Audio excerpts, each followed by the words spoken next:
खुदावंद यीशु मसीह के बाबरकत और जलाली नाम में एक बार फिर मेरे तमाम देखने वाले नाजरीन को शाहाना की जानिब से और स्पेशली आज सिस्टर डोलिना की जानिब से तमाम नाजरीन को सलाम पहुँचे और खुदावंद का शुक्र अदा करते हैं और आपकी सलामती और आपकी सेहत के लिए, तंदुरुस्ती के लिए दुआ गो हैं। एक बार फिर सिस्टर मैं आपको वेलकम करती हूँ। थैंक यू शाहाना बाजी, मैं शुक्रगुजार हूँ आपकी भी और ऑडियंस की भी। आप सबकी सलामती हो और खुदावन यकीनन आज जिस किरदार के बारे में हम सीखेंगे, खुदावन इसके वसीला से हमें ज़रूर बरकत देगा। खुदा ने इंसान को अपनी सूरत और शबी पर पैदा किया।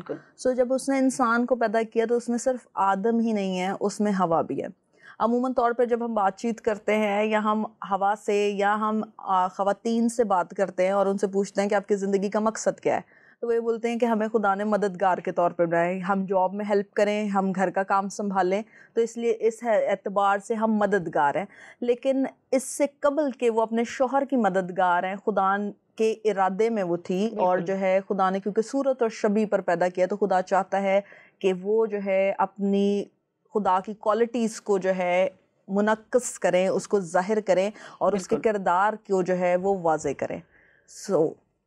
थैंक यू सिस्टर, बहुत आपने खूबसूरत तशरीह की उस आयत की। और वाकई जो लोग ये समझते हैं कि हम सिर्फ मदद करने के लिए, बेशक हम मददगार हैं, इसमें कोई शक नहीं है, मगर बड़ी खूबसूरत आपने बात की कि उस वक्त खुदा ने इंस्टेंटली ये फैसला नहीं किया कि ये अकेला है। हाँ। बिल्कुल, तो ये खुदा के इरादे में पहले से थी कि आदम अगर आएगा तो उसके साथ एक यकीनन साथी भी होगा, और वो माँ हवा थी। यानी कि हम अपने आप को भी कह सकते हैं कि हम खुदा के इरादे में बहुत पहले से मौजूद थी। सिस्टर मैं चाहूँगी कि मैरी स्लेसर के बारे में बताएं कि वो कौन थी और उनका ख़ानदानी पस मंज़र क्या था। मैरी स्लेसर जो है वो बेसिकली स्कॉटिश प्रेस्बिटेरियन मिशनरी थी। डेफिनेटली वो स्कॉटलैंड में रहती थी। 2 दिसंबर 1848 को ये पैदा हुई और ये बंदी के अंदर एक आग थी, एक फायर थी, जिसकी वजह से जो है ये स्कॉटलैंड छोड़कर जो है इसने जाकर हबशी लोगों में, अफ्रीकन्स में, नाइजेरियंस में जो है वो खदमत का आगाज़ किया। और हम देखते हैं कि इसका अगर हम पस मंज़र की बात करें तो पस मंज़र में जो है इसके वालिद साहब जो है वो एल्कोहलिक थे, ठीक है, वो ड्रिंक करते थे, और इसकी माँ जो है वो खुदा परस्त थी। पेशे के अतबार से इसका बाप जो है वो जूते बनाने वाला या कॉबलर या शू मेकर था, और वालदा जो थी इनकी वो जो वीवर थी और वो जो बुनने का काम करती थी। अगर हम इनके मैरी स्लेसर की ज़िंदगी पर गौर करें तो हमें नज़र आता है कि ऐसे ख़ानदानी ज़िंदगी में जहाँ पर माँ की डायमेंशन फ़र्क है, बाप की डायमेंशन फ़र्क है, और बुनियादी तौर पर जैसे लोग जो क्लूज़ पेश करते हैं कि हमारे घर का माहौल ही ऐसा था कि हम खिदमत नहीं कर पाए, तो उनके लिए जो है बेहतर मैरी स्लेसर की ज़िंदगी से सीखने का बड़ा मौका है कि कैसे जो है उसने इन हालात में भी जो है वो गालिब आते हुए अपनी ज़िंदगी का जो है वो आगाज़ किया। ये 7 बहन भाई थे, जिनमें से मैरी जो है वो दूसरे नंबर पर थी, और शुरू से ही इसमें जो है वो खुदावंद की भूख और प्यास थी। मैरी की मामा जो है उन्होंने जो है उनके घर के हालात इस तरह से होते थे कि सैटरडेज़ को जाना बहुत ज़्यादा, क्योंकि बाप ड्रिंक करता था, तो एक शख्स जो ड्रिंक करता है तो वहाँ का क्या माहौल होगा। तो सैटरडेज़ को कहते थे कि इतनी ज़्यादा लड़ाई होती थी, शोर शराबा होता था, इतना वो होता था। और संडे को ही मॉर्निंग को फिर हमारी माँ जो है 7 बहन भाइयों को तैयार करती थी कि चलो हमने चर्च जाना है। तो सैटरडे को इतना भयानक माहौल होने के बावजूद जो है संडे के लिए वो चर्च जाते थे, वो वहाँ से कलाम सुनते थे, और वो बदी को अपने ऊपर गालिब नहीं आने देते थे। मैं खुदावन का शुक्र करती हूँ कि खुदावन कैसे कैसे तौर तरीकों से लोगों को जो है वो निकालता है। और मैरी के फादर की शख्सियत का उस पर बड़ा असर रहा, और हम आगे जाके देखेंगे कि कैसे जो है मैरी जो है उस तौर से जो है वो खिदमत में उसके बाप का किरदार भी जो है वो हेल्पफुल रहा। सिस्टर इनके बचपन के बारे में भी आप बताएं कि इनका बचपन कैसे गुजरा। मैरी का बचपन जो है वो बहुत ही कठिन और तकलीफ दे था, और ये गरीब ख़ानदान से इसका ताल्लुक़ था। ये कोई एक शू मेकर जो है वो इतना वेल ऑफ नहीं होता, तो इनकी मतलब ज़रूरत रोज़ की रोटी ही, जिस तरह से आप कह रहे हैं कि वो जो है वो पूरी होती थी। तो भी मैरी जो है वो क्योंकि संडे स्कूल जाती थी, तो वो जब बचपन में ही थी, जब वो छोटी ही थी, तो तभी से उसने संडे स्कूल की टीचिंग भी स्टार्ट कर दी थी, और वो सिखाती थी बच्चों को। खुदावन इसको, क्योंकि खुदावन की बुलाहट थी, और अच्छी बात जो है एक ये होती है कि सिर्फ खुदावन के खुद बुलाए तो बहुत सारे गए हैं, हैं, लेकिन बरगजीदा जो अपने आप को साबित करते हैं वो थोड़े हैं। तो मैरी ने अपनी बरगजीदगी को भी साबित किया। तो इसकी मामा जो है वो एक कहते हैं कि जो मैगजीन होता था प्रेस्बिटेरियन चर्च का, वो रेगुलर आता था। तो इसकी माँ जो है वो मिशनरी जितने भी खदमत गुजार होते थे उनकी स्टोरीज, उनके बारे में डिस्कस करती थी। और मैरी जो है वो, मैरी स्लेसर एक बहुत एक्टिव लिसनर थी और उसे पता होता था कि वो क्या बोल रही है। और उनकी बाप की जो नाअहली आप कह लें, उनके बाप की नाअहली जो है वो इन पर जो वो गालिब नहीं आती थी। इनफैक्ट जब इनके बाप की फौतगी हुई तो वो दिन इनके लिए एक अच्छा दिन था कि हम जो है इस तौर तरीके से जो है ना वो निकले हैं, क्योंकि उनके बाप का बहुत ज़्यादा एक ख़राब सा इन्फ्लुएंस था घर पे। लेकिन जब उनकी अदम मौजूदगी में जो है ये और ज़्यादा जो है वो शाइन करके जो है वो निकले और अच्छे तौर से जो है इन्होंने आगे ज़िंदगी जो है गुजारना शुरू की। वैसे बड़ी अफसोसनाक है ये बात कि ये सोचते हैं कि खुदा माँ बाप का साया सलामत रखे। और अक्सर देखते हैं हम ख़ानदानों में भी, अपनी फैमिलीज़ में भी अगर हम गौर करें तो यही देखा जाता है कि माँ बाप की सपोर्ट से बच्चे जो है वो इनकरेज होते हैं। कहीं बाप जो है वो सपोर्टर होता है, कहीं माँ होती हैं। मगर खैर अफसोस के साथ है ये बात कि वो बाप की फौतगी के बाद जो है वो बकौल आपके अभी जिस तरह आपने बताया कि वो चमके हैं। चलें, जैसे खुदा की मर्जी, शायद इसी तरह आज हमने इनको डिस्कस करना था। सिस्टर ये भी बताएं, क्या उनके ख़ानदान में कोई ऐसा था जो इनकी खिदमत में, इनको आगे बढ़ाने में मददगार साबित हुआ? बिल्कुल, इनकी वालदा और इनकी 2 बहनें थीं। और मैरी ने जो है अपनी सारी ज़िंदगी जो है, क्योंकि ये तो जो है आगे जाके अफ्रीका में बसने लग गई थी और वहाँ पर इसने खदमत जो है बाकायदा स्टार्ट कर ली थी। लेकिन इसकी माँ जो है वो इसको हमेशा मोटिवेट करती थी। और मैरी जब अपने ख़यालात का इजहार अपनी माँ के साथ करती थी तो इसकी माँ ने कभी इसको नहीं बोला कि नहीं मैं तुम्हें नहीं जाने दूँगी, या ये तुम पता नहीं क्या बात कर रही हो, ये तो हम सुनते हैं तो इसका मतलब ये थोड़ी। बल्कि वो चीज़ जो है वो ख़ानदान के अंदर जो है वो अच्छी क्वालिटीज़ जो है माँ के तफ़ैल जो वो ट्रांसफ़र थी। और मैरी का जो बिहेवियर था वो काफ़ी रिजिड था। वो उसको अपने बाप से ये चीज़ मिली थी, किसी चीज़ पर अड़ जाना है, इम्पल्सिव थी वो कि हाँ मैंने करना है तो करना है। तो ये वाली चीज़ जो है एक थोड़ी सी उसकी, जिद्दी थी। हाँ, और ये चीज़ उसको आगे बहुत हेल्पफुल रही, क्योंकि वो जिन लोगों में बस रही थी, अगर वहाँ पर ये जिद ना अपनाती तो इसके लिए वहाँ पर बसना बहुत जो है वो मुश्किल होता। सो इस एतबार से जो है इनकी माँ और बहनें बहुत सपोर्टिव रही थी। अर्ली टाइम में ही इनके जो है जब ये मैरी जो है 17-18 साल बल्कि 14 साल से पहले ही इसके फादर की डेथ हो गई थी और इसके 2 भाइयों की भी जो है वो डेथ हो गई थी। तो इसकी माँ और बहनें जो है वो इसकी खिदमत में मावन मददगार के तौर पर साबित हुई। Very nice. सिस्टर इनकी बुलाहट के बारे में बताएं आप। मैरी स्लेसर की अगर हम बुलाहट पर गौर करें तो एक शख्स था डेविड लिविंगस्टोन, जो अफ्रीका में खिदमत करता था। ये मिशनरी था। और जैसे मैंने आपसे अर्ज़ किया कि ये इनकी माँ जो है वो मैगज़ीन्स लाती थी, तो मैरी जो है वो डेविड लिविंगस्टोन से वाकिफ़ थी। और क्योंकि ये जानती थी कि वो किस तौर से अफ्रीका में खिदमत कर रहा है, तो इसके अंदर ये सयाफ़ाम नहीं थी, लेकिन इसके अंदर बोझ था कि सयाफ़ाम लोगों में जाकर बसे और उनमें खिदमत करे। सो इसने इसी चीज़ का जो ना ख़याल का इजहार जो अपनी माँ के साथ किया कि माँ मुझे जो है ना, मुझे अफ्रीका जाना है, मुझे नाइजीरिया जाना है, मुझे ऐसे लोगों में खिदमत करनी है। तो इसकी मामा ने इसको एक बहुत अच्छा बोला, उन्होंने कहा कि मैं तुम्हें कभी भी नहीं रोकूंगी, अगर खुदा तुम्हें गाइड कर रहा है और तुम जो है आगे जाना चाहते हो तो मैं कभी भी तुम्हें जो है ना इस चीज़ में रेजिस्ट नहीं करूँगी। और फिर इसने मैरी स्लेसर ने बाकायदा ट्रेनिंग हासिल की मिशनरी वर्क की। अमूमन तौर पर लोगों को बोझ होता है लेकिन वो लागत का अंदाज़ा नहीं लगाते, ठीक है। और लागत, कॉस्ट ऑफ डिसाइपलशिप ना, कि आप कहीं जा रहे हैं, आप अपनी कंफर्ट जोन से छोड़कर आप कहीं पर बसेंगे तो वहाँ पर बहुत सारे प्रॉब्लम्स भी होते हैं, बहुत सारे क्राइसिस भी होते हैं। तो इसने जो है बाकायदा ट्रेनिंग हासिल की, मिशनरी वर्क की, और उसके बाद जो है ये वहाँ पर जो है गई और फिर वहाँ पर इसने खिदमत का बाकायदा आगाज़ किया। कैलाबार में खिदमत करना क्यों दुश्वार था? ऐसा क्या था वहाँ पे जो इनको इतनी मुश्किलात दरपेश हुई होंगी? कैलाबार में जैसे हमारा सिविलाइज सोसाइटी है, कैलाबार में ऐसी कोई सिविलाइजेशन नहीं थी। कैलाबार में जो लोग थे वहाँ पर एक तो सुपरस्टिशन था, तोहम परस्ती थी। फिर वहाँ पर खुदा का कोई तसव्वुर नहीं था, लोग खुदा को मानते नहीं थे। और हम समझ सकते हैं कि जहाँ पर खुदा ही को ना माना जाए एक तो होता है, तो बिल्कुल। वहां पर क्या होगा, लिखा है कलाम में भी कि जो है गैर माबूदों को मानने वालों का गम जो है वो बढ़ जाएगा। तो वहां पर हम देखते हैं कि वहां पर बहुत सारी चीजें बहुत कॉमन थी, जैसे पढ़कर मुझे भी जो है वो ये बड़ी मैरी स्लेसर की दिलेरी लगी। वहां पे हेड हंटिंग होती थी कि जो है उधर क्योंकि स्लेव्स होते थे, गुलाम होते थे, अफ्रीकन्स के कुछ लोग गुलाम होते थे जो मुख्तलिफ कबीलों से लाए जाते थे, तो वो जो गुलामी में होते थे उनको शूट करना, उनके सर को कलम कर देना, ये उधर एक गेम था और इसको वो लोग बहुत इंजॉय करते थे।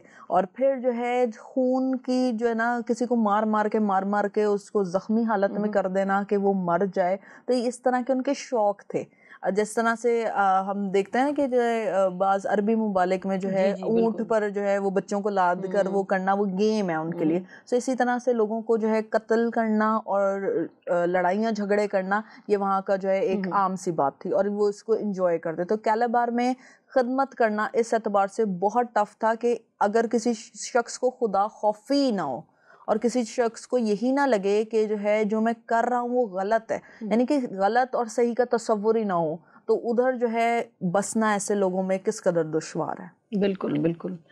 अभी आपने जैसे बताया कि वो रहती दूसरे मुल्क में थी और खुदा ने उन्हें कहीं और ले जाने का प्लान किया, तो डेफिनेटली कि आपकी ज़बान भी चेंज है और आपको वहाँ जाकर ज़बान का भी प्रॉब्लम हो सकता है। तो उन्होंने कौन सी ज़बान सीखी थी? उन्होंने एफिक ज़ुबान जो है वो बाकायदा उसको जो ना सीखा।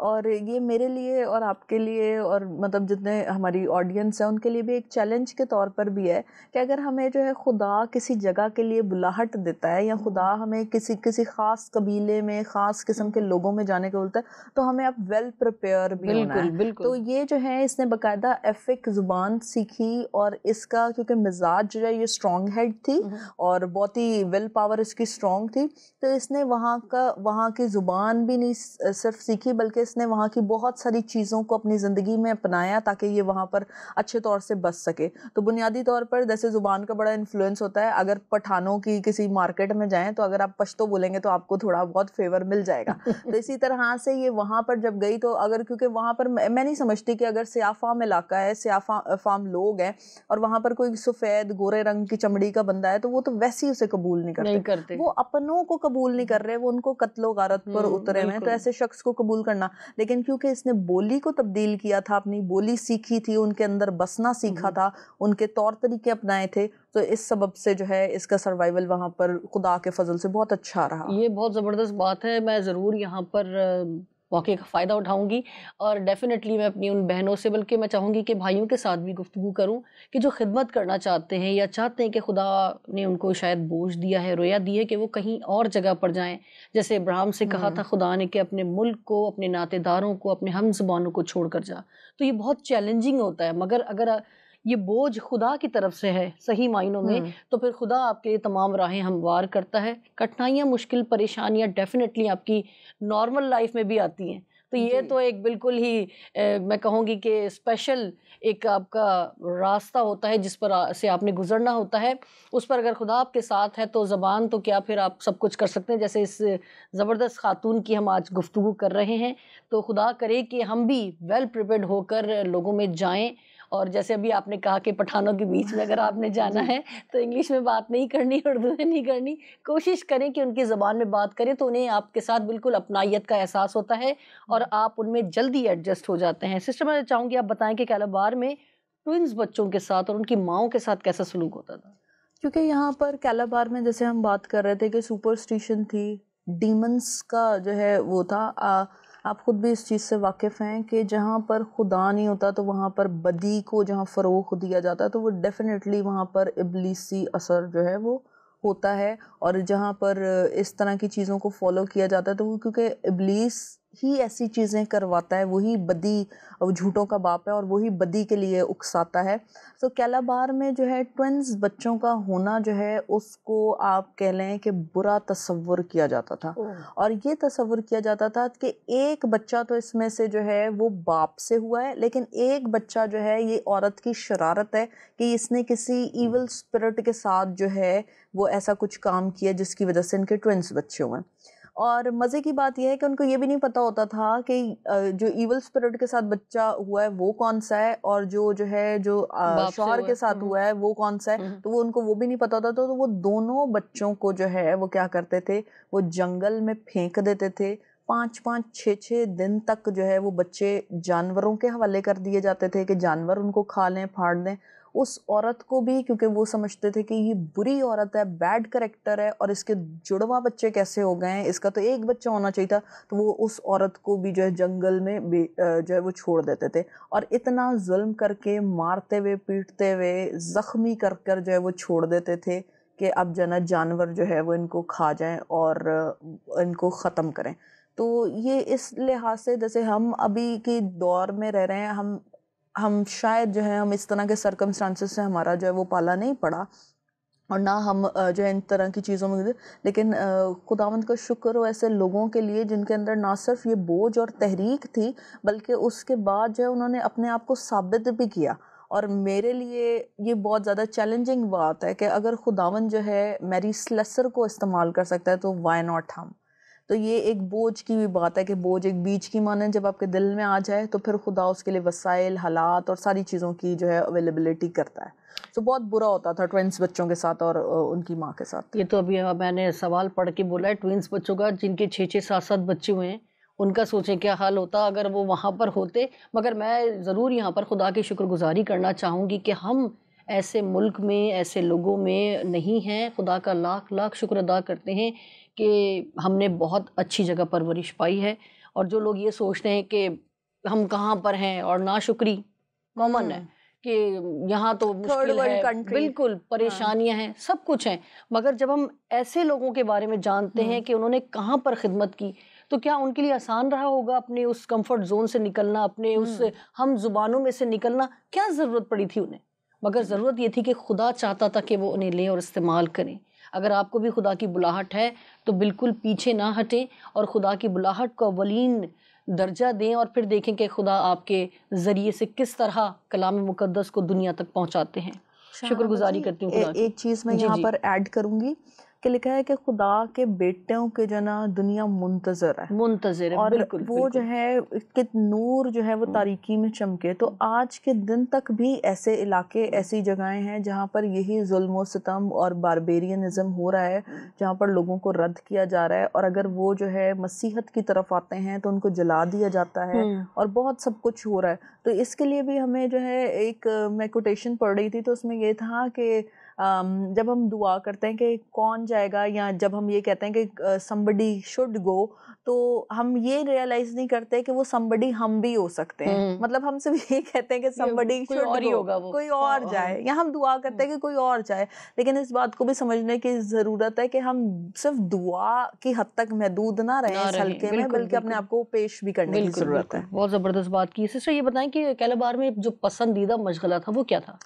पसंदीदा मशगला जो है उसमें हेड हंटिंग था, और उसमें जो है ये होता था कि इनके जो गुलाम होते थे, जो स्लेव्स होते थे, ये दूसरी कबीलों के, ट्राइब्स के लोगों को जो है वो क्या करते थे, यरगमाल बनाकर या उनको जो है ले आते थे, और उनको लेके आने के बाद जो है उनको मारते थे, और मारने के बाद जो है उनके सर को जो है वो कलम करते थे, और सर को कलम करते थे, और ये इस इतने बुरे तरीके से मारते थे कि एक आम बंदा जो है वो वहाँ पर जो है वो इस तरह की चीज़ों को नहीं, और ये इनकी हैबिट थी।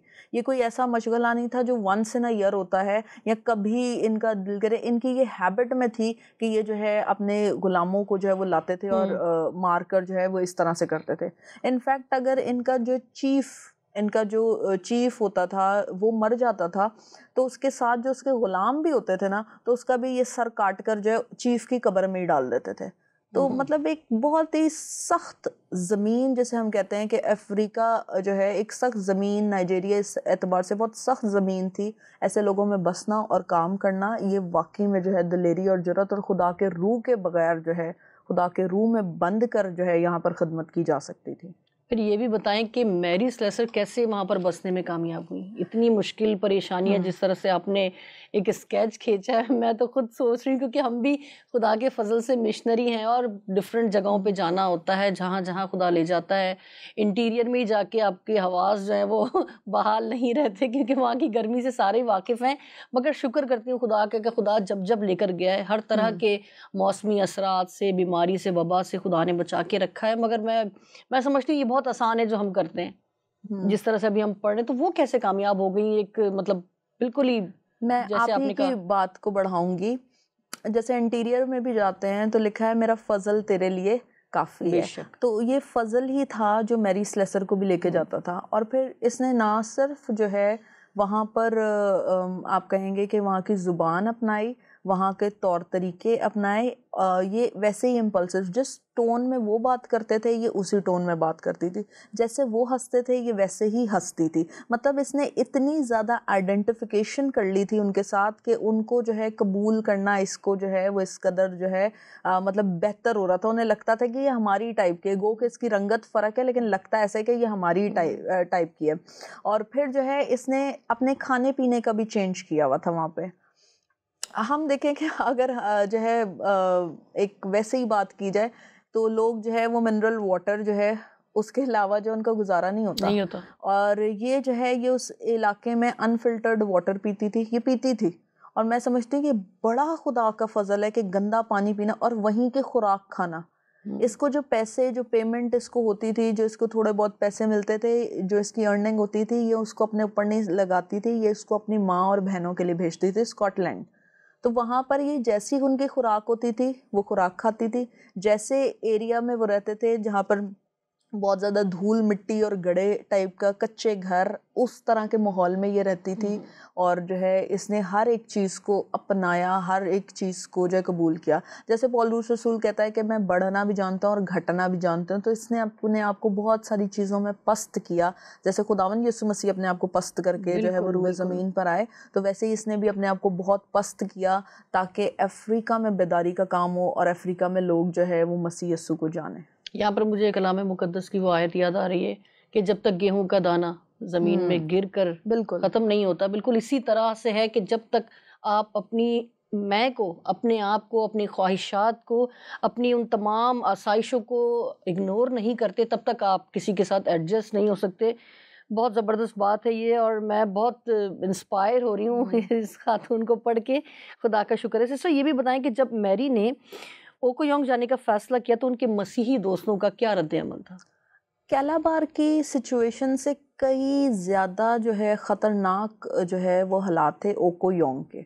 और इसके जो मसीही दोस्त थे उन्होंने कहा कि हम तुझे बाय बाय तो कर रहे हैं, हम तुझे खुदाफिज तो कह रहे हैं, लेकिन हमें लग रहा है कि तू मौत के मुंह में जा रही है। क्योंकि वहाँ पर जो है वहाँ पर एक बंतू एक ट्राइब थी जो बहुत ही ज़्यादा जो है ना जिसे कहते हैं आदमखोर लोग वहाँ पर बसते थे। और वो जो है वो किसी नए शख्स को जो है उनका कबूल करना जो है एक बहुत बड़ा उनके लिए प्रॉब्लम था। वो नहीं नए शख्स को कबूल करते थे। उनके अंदर वो तो एक उनके एरियाज होते थे ना, कैनिबल लोग कहते हैं, यानी कि आदमखोर। तो ये इनके इलाकों से कोई गुजरना पसंद नहीं करता था। और ये इतने जो है झाड़ियों में और इतने अंदर के इलाकों में जो है वो रहते थे कि लोग पसंद नहीं करते थे। लेकिन जब इसने मैरी स्लेसर ने इस चीज़ का इंतखाब किया कि नहीं मैं उधर जाऊंगी, तो इसके दोस्तों का ये था कि हमें तो लग रहा है कि तू मतलब मरने के लिए जा रही। कैलाबार में जितनी चीज़ें बेहतर हुई हैं, जितना सब कुछ है, तो इधर ही जो है वो सर्वाइव कर। लेकिन जैसे पौलुस रसूल कहता है मैं रूह में बंधा हुआ जाता हूँ। मैं इसको इसी तौर से समझती हूँ कि मैरी को ये तहरीक थी, उसके दिल में ये कायलियत थी कि अगर इतनी सख्ती में कैलाबार में जो है लोग तब्दील हो सकते हैं और चेंजेस आ सकते हैं, तो ओकोयोंग में भी जो है वो बेहतरी आ सकती है। और एक और बात मैं इसके साथ ऐड करूँगी, ये जो ट्विंस बच्चों की हम बात कर रहे थे, तो ये वहाँ से ट्विंस बच्चों को जो है ना ये बचा के ले आती थी। तो ये जो है उन बच्चों को जो है ना, जैसे उनको वो वहाँ पे फेंक के चले जाते थे, ये जो है ना ये पीछा करती थी, ये जाती थी, ये वहाँ से, और इसने वो बच्चे अडॉप्ट कर लिए थे। और क्योंकि इसका तौर तरीका ऐसा था कि लोग इसके जो है मुंह नहीं लगना चाहते थे, इससे बातचीत नहीं करना चाहते थे, इसकी रिस्पेक्ट भी करते थे, लेकिन इसकी एक अजीब सी पर्सनालिटी थी, इसका खौफ था लोगों पे, मतलब। तो वो ये बच्चे भी लेकर जो है 5 बच्चे उसने अडॉप्ट किए थे, जिसमें से एक बच्चा जो है वो 11 साल का था और एक बच्ची थी जो इसके गोद में थी, जो इसके हाथों में थी। ये उन 5 बच्चों को लेकर, ये कैलाबार में इसको नहीं लगा था कि ये बच्चे सेफ हैं उन वैश्यों से जहाँ से ये छुड़ाए गए हैं। अगर ये 11 साल गुजार भी लिए तो वो फिर भी इनको नहीं छोड़ेंगे। तो ये 5 बच्चों को लेके ओकोयोंग इसने ट्रैवल किया था। क्या ही खूबसूरत बात है, बहुत ही इनकरेजमेंट है इस खातून की वजह से, मैं समझती हूँ।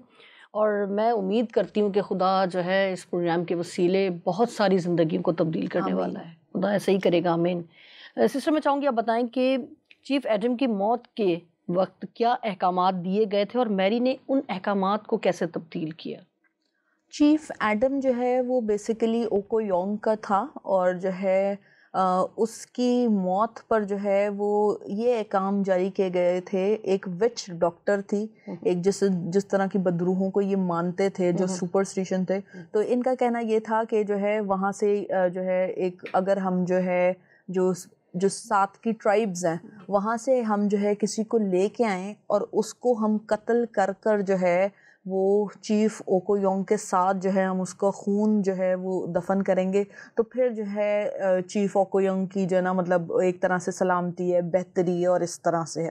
सो मैरी ने क्या किया कि मैरी ने जो है वो चीफ ओकोयोंग को जो है उसने उसके जो आप कह लें कि जो उसका मेमोरियल सर्विसेज से उसने सारी चीज़ें जो है वो अपने हाथ में ली और उसने कहा कि ये सब कुछ मैं करूँगी। और ये पहला चीफ है अफ्रीका का जिसके उसने खुद उसकी कब्र खोदी, उसने खुद उसे दफनाया, उसने खुद उसे बरी किया, और ये पहला चीफ है जिसके मरने पर किसी इंसानी खून का ज़या नहीं हुआ। और यहाँ पर एक गाय जो है वो ज़िबा की गई, और क्योंकि वो हैबिचुअल लोग थे तो उन्होंने गाय को ज़िबा किया। मैं यहाँ पर ये भी कहूँगी कि जो मैरी स्लेसर किस कदर दिलेर थी, जिन लोगों में बसना, उनको खुद ही खोदना, उनकी कब्रें दफनाना, और ऐसा कोई भी शख्स जो है वो किस कदर दिलेर है, जिसको लोगों को तो खौफ आने लग जाता है ना, अपने ही मर जाए तो खौफ आने लग जाता है।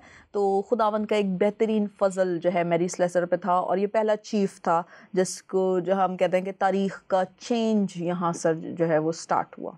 सिस्टर, मैं इस वक्त आपकी निहायत शुक्रगुजार हूँ, और मुझे पता है कि बहुत सारे सवालात अभी बाकी हैं और बहुत ही खूबसूरत हम इस वक्त गुफ्तगू कर रहे हैं। इतनी ज़बरदस्त गुफ्तगू है कि जिसको सुनकर दिल नहीं भर रहा, मेरा तो स्पेशली नहीं भर रहा, और यकीनन जब आपने स्टडी की होगी तो आपको भी बहुत इनकरेजमेंट हुई होगी। और मैं चाहूँगी नाज़रीन के ज़रूर आप इसका अगला प्रोग्राम भी देखें, क्योंकि इसमें अभी तशनगी जो है वो ख़त्म नहीं हुई बल्कि बढ़ गई है, ताकि हम और जानें इस ज़बरदस्त खातून के बारे में, इस अजीम मिशनरी के बारे में। तो मैं चाहूँगी नाज़रीन, अगर आपने इस प्रोग्राम से फ़ायदा उठाया है, आपकी रूह को ज़रा से भी कोई मूवमेंट हुई है कि खुदा चाहता है कि आप खिदमत करें, तो घुटनों के बल हो जाएं खुदा की हुजूरी में और देखें खुदा आपसे क्या चाहता है। शायद आप कोई दूसरी मैरी स्लेसर हों जो खुदा चाहता है कि आपको कहीं और ले जाकर इस्तेमाल करें। इसी ख्वाहिश के साथ, इसी दुआ के साथ इजाज़त दीजिए, फिर मिलते हैं इसी वक्त इसी जगह। खुदा हाफ़िज़।